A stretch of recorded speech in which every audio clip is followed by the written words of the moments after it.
Vou começar essa aula falando de uma coisa que eu acabei esquecendo, que é a diferença de missa rezada, cantada e solene.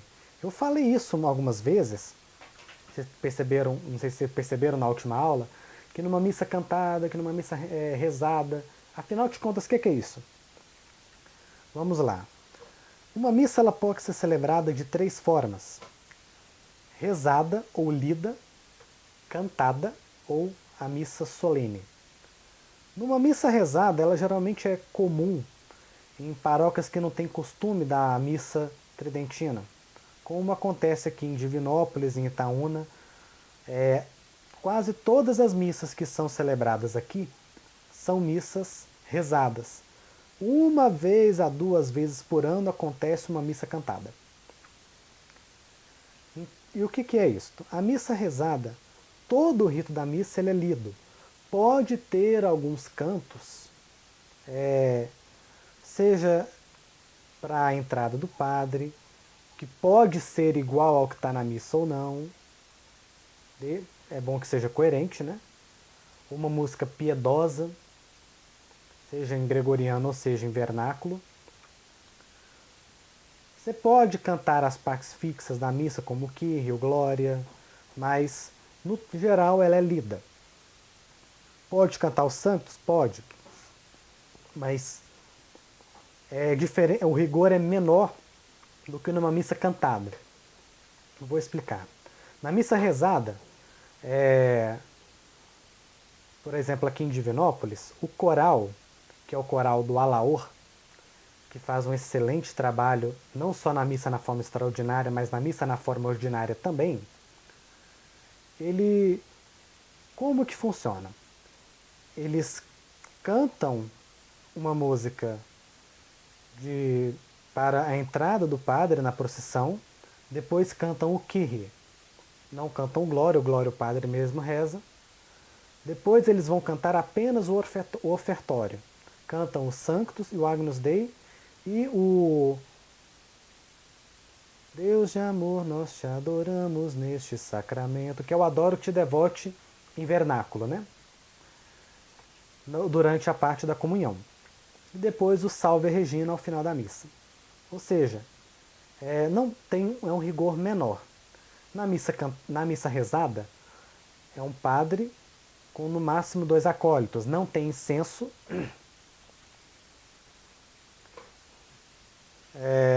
Acende-se no máximo 4 velas no domingo.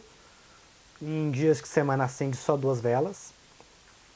Agora, na missa cantada, o rigor ele é mais fixo. Por exemplo, a missa de Cristo Rei. Se aqui for celebrar a missa de Cristo Rei cantada, você não pode pegar qualquer canto. Você não pode escolher qualquer música para, vou selecionar esse canto de Cristo Rei aqui que é lindo. Tu és o Rei dos Reis, o Deus do céu, que é geralmente cantado na missa na forma ordinária, né? É uma música bonita, concordo, mas se você for rezar, você pode até cantar ela, né, desde que seja em órgão, né, não sei, ou na voz, né? Vou falar disso também sobre instrumentos na missa, né? Não, violão não pode, bateria não pode, afinal de contas é um ritmo de oração. Se você cantar então bonito, tu és o Rei dos Reis, você faria uma missa de Cristo Rei bonita, mas desde que seja uma missa rezada, né? Onde você pode cantar um canto piedoso. Mas se você for fazer a missa cantada, ou seja, você vai cantar a missa. Então, você vai pegar o missal e do jeito que está aqui, é como você vai cantar. E já tem melodias, já tem cifras na internet próprias para isto.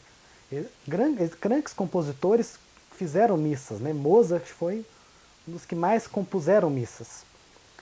Então, por exemplo, na missa de Cristo Rei, o canto de entrada, que no caso é o introito, tem um introito fixo, que é Digno ags quis occisio est accipite virtutem et divinitatem sapientiam et Fortitudine et honori ipse gloria et imperio secula seculorum.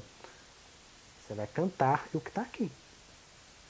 Da mesma forma, no ofertório, você não vai escolher uma música de ofertório qualquer. Tem uma letra de ofertório aqui, você vai seguir ela. Da mesma forma, as partes fixas da missa, após cantar o introito, já vai por Kyrie. Do Kyrie já canta o Glória. O padre, ele vai cantar a epístola em latim, para depois ler em português. Ele vai cantar o evangelho, para depois lê-lo em vernáculo. A homilia vai ser falado, obviamente, não vai cantar a homilia. Mas no creio ele já vai cantar de novo. Então ela é toda cantada. A missa toda cantada. Ou geralmente a parte de silêncio é na parte do cânon, na parte eucarística. Mas depois canta o Agnus Dei, canta-se a música de comunhão prevista aqui. Se a música de comunhão acabar, aí sim você pode colocar um canto piedoso, tipo o Panis Angélicos, o Anima Christi, até terminar a ação de graças. Canta-se o Ite Missa Est, canta-se o último Evangelho. Então, a missa toda ela é cantada. E na missa cantada, o sacerdote é assistido por mais acólitos, acende-se 6 velas e usa-se o incenso. E também tem o asperges, que vai ser o tema da próxima aula. E na missa solene, quando tem a presença de um bispo, acende-se uma vela a mais, então são 7 velas. Tem todo o rigor da missa cantada, toda a beleza da missa cantada. Se for um padre, ele é assistido por um diácono, ou então o bispo assistido pelo sacerdote ou pelo diácono. Mas há pouca diferença da missa solene para a missa cantada. Geralmente é mais a presença do bispo mesmo. Enfim, deu então para entender a diferença de missa rezada, missa cantada, missa solene. Vamos falar então da música. Assim como existe na forma ordinária, na forma extraordinária tem partes fixas e partes móveis. O que são essas partes fixas? As partes fixas, se você for conferir no ordinário, é o Kyrie, o Glória, o Credo, o Sanctus e o Agnus Dei. Da mesma forma como é na forma ordinária. Na forma ordinária, a parte fixa é o ato penitencial, o Glória, o Cordeiro, o Santo e o Cordeiro. Eu ia falar o creio, mas na missa, na forma ordinária, usam-se 2 símbolos, né? O símbolo dos apóstolos e o niceno-constantinopolitano. Então, nem é tão fixo porque pode mudar. Você pode cantar o creio dos apóstolos ou o creio comum. Então na parte na missa na forma ordinária são esses 4. E na forma extraordinária os 5. O Kyrie, o Glória, Credo, Sanctus e o Cordeiro. E o Agnus, né? Essas 5 partes não mudam.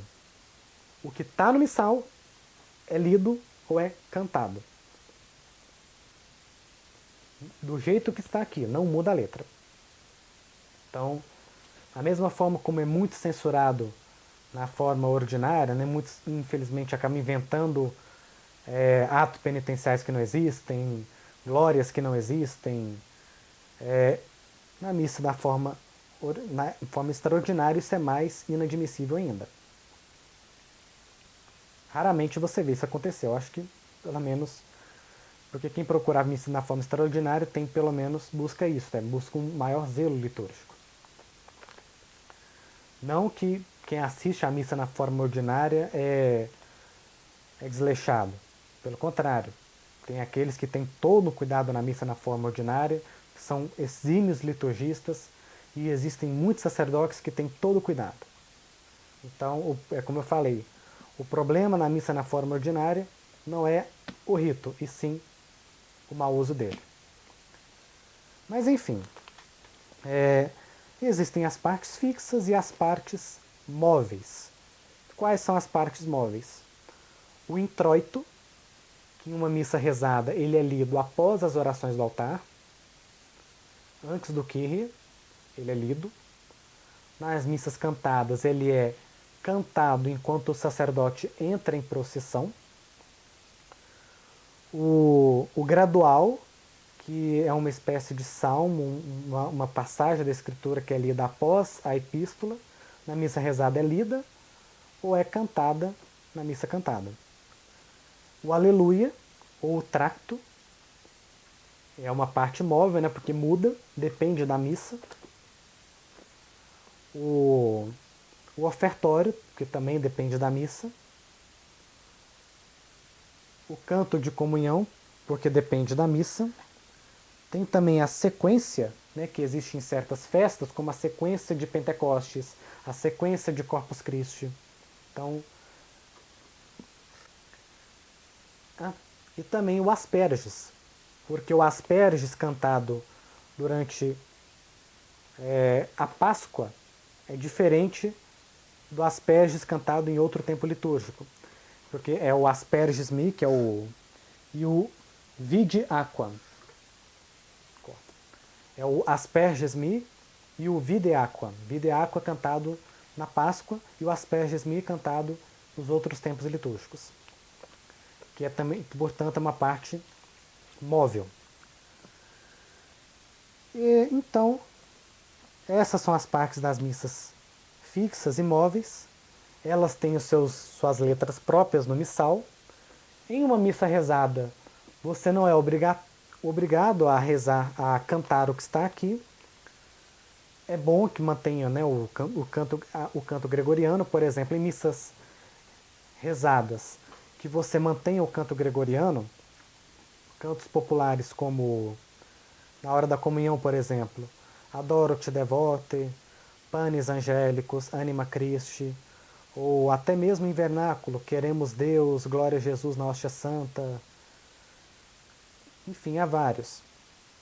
Na hora da entrada do padre, por exemplo, em uma missa rezada, como foi feita na festa de Cristo Rei aqui em Divinópolis, foi uma missa rezada. Cantou-se um hino a Cristo Rei em vernáculo, depois o Kyrie, não cantou o Glória foi rezado. Enfim, combinando-se com o padre, pode-se definir as partes que serão cantadas e as que serão rezadas. Outra parte que eu me lembrei também, o Paternoster, que é o Pai Nosso. Ele também pode ser cantado. E é uma parte fixa, vamos assim dizer, afinal de contas a oração não pode ser mudada. Mas na missa cantada, o Paternoster é cantado apenas pelo padre. A única parte que nós cantamos, que podemos cantar com o padre, é Sed libera-nos amalo. Mas do início do Paternoster até Et ne nos inducas in tentatione, é só o padre que canta, nem o coral canta. Enfim, dando sequência a respeito dos instrumentos. Eu falei de não usar violão, bateria. Eu acho que para quem busca um ritmo de oração, isso é bem óbvio. Porque esses tipos de instrumentos não são admissíveis.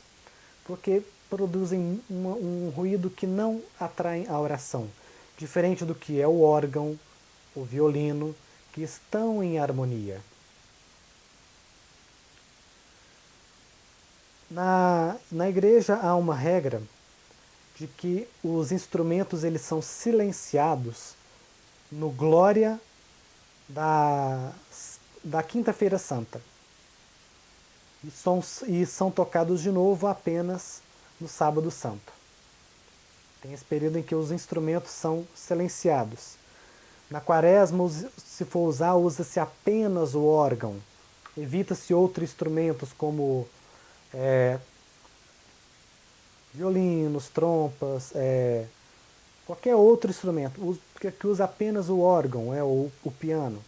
Apenas isso, que seja mais sóbrio durante a Quaresma. Na Quinta-feira Santa, nem o órgão é tocado, apenas a voz. Na Vigília Pascal, volta-se todos os instrumentos de uma bela orquestra para celebrar a ressurreição. Como eu falei, muitos compositores fizeram as próprias missas, ou seja, compuseram compuseram melodias da missa. Um dos mais célebres é Mozart, que fez muitas missas, em especial, quem nunca ouviu o Requiem de Mozart. O Requiem é uma missa de Requiem, a missa dos fiéis defuntos. Então, eu tive que tirar esse tempo essa aula para falar um pouco dessas partes da missa. Porque, para quem participa das duas formas, estranha-se um pouco.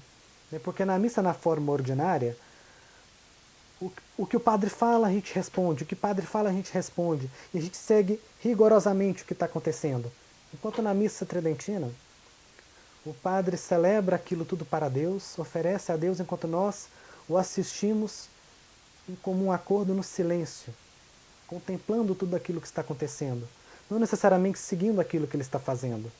É comum, por exemplo, enquanto estamos cantando o Kyrie, que o sacerdote continue as orações ao pé do altar.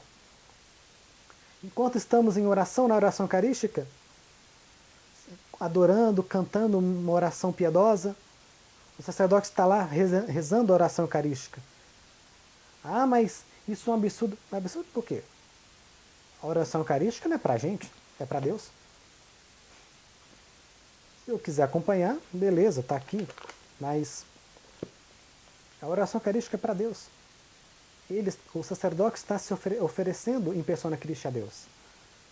Então, naquele momento, eu tenho que me preparar para entrar nesse processo da graça em adoração ao Nosso Senhor. Participando junto com a igreja nesse processo de adoração, nesse silêncio que nos remete ao Monte Tabor. Que nos recorda um pequeno pedaço do céu na terra, o que para mim é a missa. Logicamente temos que descer de volta, né, para o nosso mundo real, mas enquanto naquele momento, naquele Monte Tabor, recordamos do Deus glorificado, que se sacrificou por nós. Na próxima aula, vamos falar do Asperges, deste pequeno rito de aspersão de água benta antes da missa.